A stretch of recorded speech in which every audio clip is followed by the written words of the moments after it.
Hi everybody, it's Dr. Brian Cahan, and today I'm going to be talking about the rule of the bevel. Okay, as we know, we have spinal needles that are curved and they have a bevel at one end, and that bevel corresponds to a notch on the spinal needle.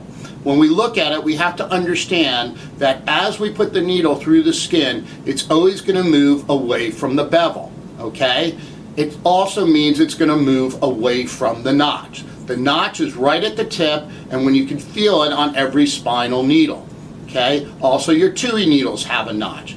This rule will always occur when you're advancing it through the skin. So if the notch is down, the needle's going to go up. If the notch is up, the needle's going to go down. Same thing, if the notch is towards me, it's going to go away from me. If the notch is away from me, it's going to go towards me. So now what we're going to do is we're going to show this on how we're going to do it in the spine. Okay? Alright? Alright, so we got our fluoroscopic spinal model, Stick-It-2-Me, biodegradable, easily used, don't have to worry about any biohazards. We're going to sit there and go with a medial branch block, so we're going to eye up the superior articular process, or the ear of the Scotty dog, underneath the eye of the Scotty dog, and we're going to do a medial branch block right here. I've marked my skin area, and normally I create a skin wheel, and now I'm going to advance my needle, okay? Right now I have it so that the notch is pointing away from me, and this is for educational purposes only. So don't think this is how you do a medial branch block. I'm really just doing this to teach you how the needle is going to move through the skin. Okay? Right now my notch, I've rotated so that it's pointing upwards. Okay? So it's towards the head of the patient. You can see that the needle tip is down. If I keep on this trajectory, like I said, the needle's going to move away from the notch, so the notch is going to go upwards, and you will see that the needle tip would go down. Okay?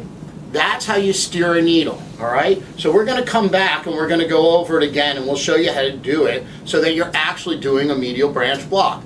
If you start off with the hub directly over the needle tip, you have less steerability to do, and you just have to zig and zag your way down until you get to your end point.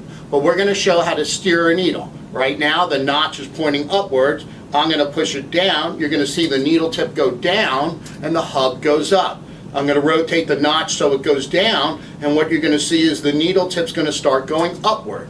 Okay? I'm going to now advance it a little bit further, including the notch in a caudal position or towards the feet, so that the needle tip's going to go up.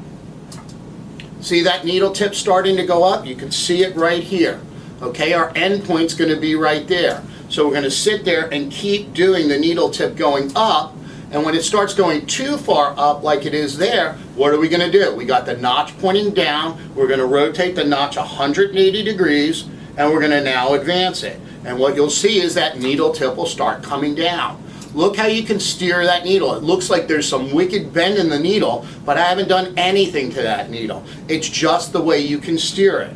Doing this will allow you to get to where you need to go so that you can perform medial branch blocks successfully over and over again.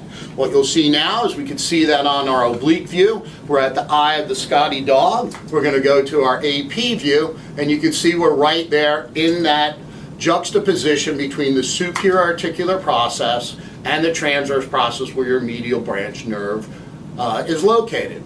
So this is just really an educational video to teach you about how you can follow the rule of the bevel, understanding that it always moves away from the notch.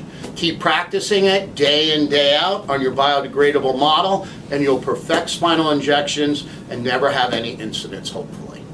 Thank you.